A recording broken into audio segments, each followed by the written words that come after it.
la conciencia del otro. Es un pasaje bíblico que va muy de la mano con Romanos 14.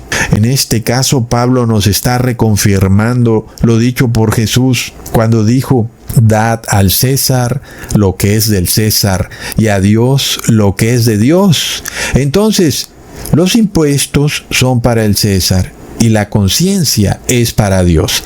Es lo que nos revela una forma de gobierno que llamamos república. Es bastante sencillo el asunto, ¿verdad? Pero el ser humano todo lo confunde, todo lo enloquece. Es de locos, hermanos. En este caso, el apóstol Pablo también confirma, no solo como ya vimos en el capítulo 13 de Romanos, sino también en este capítulo, que ningún gobierno o poder mundano tiene el más mínimo derecho a juzgar la libertad de conciencia de un cristiano, debido a que tal vez otro cristiano se ha ofendido por lo que el otro cristiano ha hecho en términos de adoración.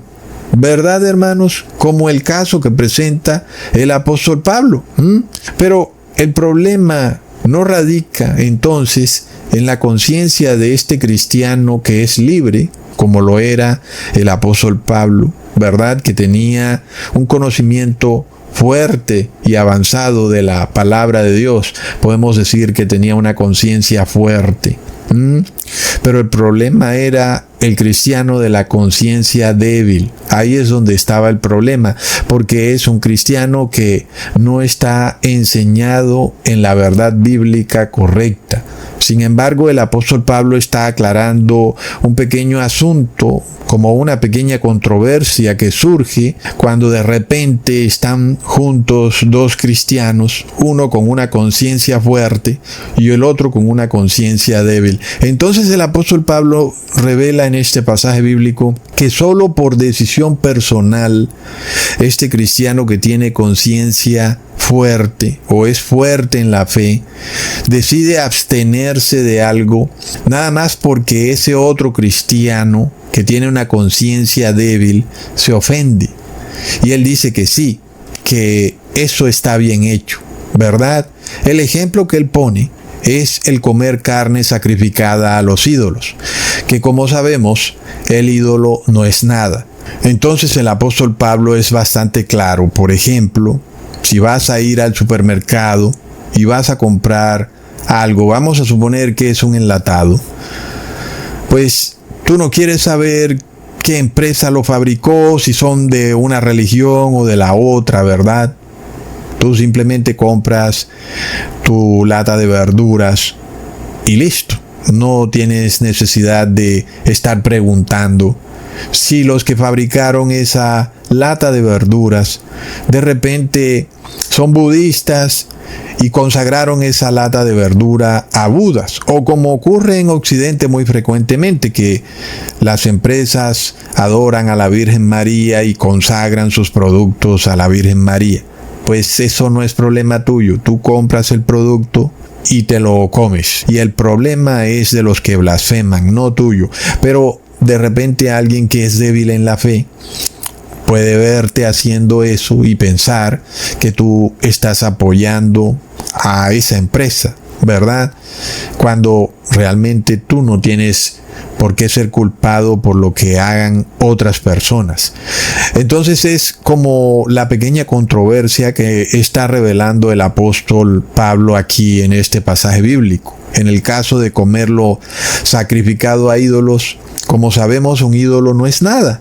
Y por eso Pablo dice que si vas a ir al supermercado y vas a comprar algo, pues puedes coger lo que quieras sin preguntar nada, ¿verdad? Y eso no quiere decir que el alimento esté maldito. Pero de repente, si hay un hermano que es débil en la fe, o como dijo Pablo en el capítulo 14 de Romanos, un hermano cuya conciencia es débil, ve a alguien como Pablo, que es una autoridad, comiendo comida que para ese cristiano es sacrificada a los ídolos, entonces ese hermano débil de conciencia podría de repente apartarse de la fe. Por eso el apóstol Pablo dice, pues entonces no comáis carne por causa de la conciencia de aquel que declaró que esa carne es sacrificada a los ídolos, no por causa de su conciencia. La conciencia de Pablo es libre en la ley de Dios. Él sabe que no está cometiendo ningún pecado, pero sí por causa de la conciencia débil del otro hermano. Hoy también podríamos poner el ejemplo de la cruz. Y todos sabemos que la cruz es un símbolo claramente pagano, es un símbolo de la constelación Cruz del Sur, y por eso nosotros como cristianos podríamos romper una cruz, porque finalmente Jesús jamás murió en una cruz. Pero muchísimos otros cristianos que tienen conciencia débil y que no están correctamente instruidos en la ley de Dios, al ver que nosotros hacemos eso, se ofenderían y podrían ser llevados a pensar que nosotros no somos cristianos, y entonces ellos de repente tampoco querrían ser cristianos. Ahí es cuando el apóstol Pablo aclara de forma contundente que de todas formas esta decisión de abstenerse de algo es una decisión que debe ser personal de él como cristiano, y que ningún gobierno tiene por qué entrometerse en los asuntos de conciencia o por este tipo de situaciones que ocurren dentro del cristianismo, ¿verdad? Y que son muy frecuentes, y que de repente algunos cristianos se ofenden porque son paganos y otros se ofenden porque son débiles en la fe. Y entonces, cuando predicamos, por ejemplo, que las imágenes son idolatría, y si vemos la imagen o la estatua de alguno de estos ídolos católicos, pues nosotros las vamos a romper. Sin embargo, a alguna persona que es débil en la fe va a ofenderse, y entonces no es el objetivo del cristiano que se cause como ese sentimiento de rechazo en la persona que es débil en la fe. Así que ya vemos que hay cristianos que son dogmáticos y ritualistas, que siempre van a mirar las cosas desde su ignorancia. Y vamos a poner otro ejemplo. Si yo dijera que la Trinidad es un Dios fracasado, porque nosotros ya hemos estudiado muchas veces que ni siquiera la palabra Trinidad aparece en la Biblia, pero otro cristiano que es débil en la fe, que apenas se está iniciando en la verdad bíblica, de repente se ahuyentaría, ¿verdad, hermanos?, cuando escucharía esas palabras. Lo vería como una grave blasfemia cuando no lo es en lo absoluto. Pero como verdaderos creyentes, entonces, que queremos traer a otros hermanos a la fe, tenemos que ser prudentes con quienes son débiles en la fe. Es lo que está diciendo Pablo. Pero en ningún momento Pablo quiere decir aquí que debemos pecar para que el hermano débil en la fe no se ofenda. Ya ese es otro punto, ¿verdad? Por eso él aclara que nadie puede juzgar su libertad de conciencia por la conciencia de otro. Es decir, que la acción de Pablo es y debe ser siempre voluntaria. Y eso no quiere decir de ninguna manera que el cristiano fuerte en la fe puede pecar nada más para que el débil en la fe no se ofenda. Entonces, hermanos, ese sería como el otro extremo del error. Y para poner un ejemplo, ¿qué tal que nosotros tuviéramos que decir que el domingo sí es el día de reposo, nada más para que ese cristiano débil en la fe no se ofenda? Eso sería causar el mismo daño que Pablo quiere evitar, ¿verdad? Pablo quiere evitar precisamente que el cristiano débil en la fe se pierda, sino que poco a poco venga a la verdad.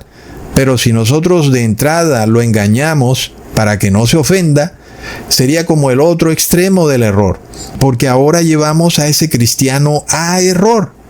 Y lo hacemos porque estamos diciendo mentiras o estamos pecando para que ese cristiano no se ofenda. Así como, por ejemplo, podemos estar en una reunión, ¿verdad?, y de repente todos empiezan a persinarse, es una reunión de la empresa, todos empiezan a hacerse la cruz en la frente y en el pecho, y nosotros, para que los compañeros de la empresa no se ofendan y crean que no somos cristianos, entonces empezamos a hacernos la cruz en la frente y el pecho.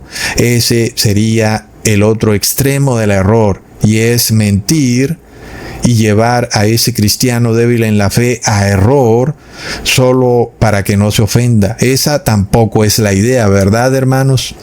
Entonces Pablo está tratando de buscar un equilibrio, ¿sabes? No podemos ser bruscos, ni toscos, ni rudos con la verdad, sabiendo que hay personas débiles en la fe. Tenemos que ser prudentes en la manera de presentar la verdad, y así debemos hacerlo para que estos cristianos débiles en la fe no se alejen de la verdadera palabra de Dios, sino que por el contrario vengan y se acerquen gustosos a ella. Nosotros, como tenemos tantos videos mostrando la falsedad del Dios trinitario, podemos decir que es el Dios más fracasado que jamás haya existido, junto con la falsa deidad llamada tercera persona de la Trinidad. ¿Verdad, hermanos? Y aquel que no lo entienda puede ver decenas de videos donde probamos que la Trinidad no existe. Sin embargo, hermanos, de repente no podemos estarlo diciendo fuera de contexto o así nada más, con personas que no van a entender por qué lo decimos. Todo tiene su contexto, ¿verdad? Pero de la misma manera también el apóstol Pablo declara que el Estado o los gobiernos no tienen por qué juzgar nuestra libertad de conciencia, nada más porque hay otros cristianos con conciencia débil que se ofenden. Entonces, ese es otro error también. ¿Verdad, hermanos? Mira, hay un sesgo anticatólico, como dice la fiscal general de Estados Unidos, la señora Pam Bondi, o como dice Donald Trump, hay un sesgo anticatólico. Pues los católicos se andan ofendiendo a toda hora cada vez que se predica el verdadero evangelio, y nuestra conciencia no debe ser juzgada por la conciencia débil de ellos. Tampoco podemos llegar ahora al extremo de que no podemos predicar nada más porque ellos se ofenden a toda hora, ¿verdad? Nadie tiene por qué juzgar nuestra libertad de conciencia. Es de locos. Ahora nosotros recordamos a alguien que era parte de este ministerio, que hablaba soezmente y de forma muy tosca a otros hermanos, y aunque en parte pudiera tener razón en algún argumento o porque conocía más la verdad que otros, esa forma de actuar tosca y brusca era opuesta al amor de un cristiano, y este amor es el que está enmarcado en la ley de Dios. Por eso ni vamos a pecar para que un cristiano no se ofenda, pero tampoco vamos a ser demasiado soeces o bruscos o toscos, de manera que el cristiano débil en la fe también termina ofendiéndose. Entonces, a la final, ¿cómo pudiéramos traer personas a la verdad? ¿Cierto, hermanos? Como dice el apóstol Pablo, nuestro problema no puede ser con el gobierno, porque el gobierno no tiene por qué juzgar la libertad de conciencia, aunque ciertamente han tratado y, como vemos, siguen tratando. Pero para el apóstol Pablo nuestro problema es algo que es personal, es una decisión que está en el ámbito de lo privado, y es la manera en cómo tratamos al hermano débil en la fe. Y es un asunto entre nosotros y el hermano, y también de Dios. Porque a la final Dios no quiere que por nuestras acciones, por nuestra manera de ser brusca o tosca, esa persona débil en la fe huya de la verdadera palabra de Dios.